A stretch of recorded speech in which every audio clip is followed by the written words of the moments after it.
Praja Shanti party అధ్యక్షుడు KA Paul విశాఖలో పర్యటించారు. సిబిసిఎంసి క్రైస్తవ భూముల దగ్గర కేఏ పాల్ ప్రత్యేక ప్రార్థన చేశారు.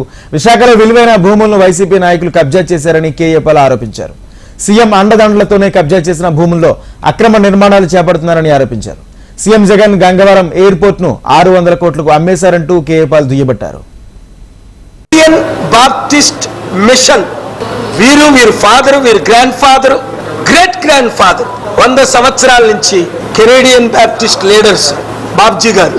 దానికి the world's most popular evangelist గా ఇండియాకి నేను ప్రెసిడెంట్ 1992 జనవరి 18 నుండి.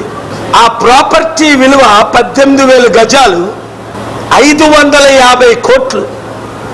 గజం 3 లక్షల లెక్కన కనీసం 18 మూళ్ళు 18, కొందరు 2 లక్షలు అంటున్నారు, కొందరు 4 లక్షలు అంటున్నారు, కరెక్ట్ గా తెలియదు.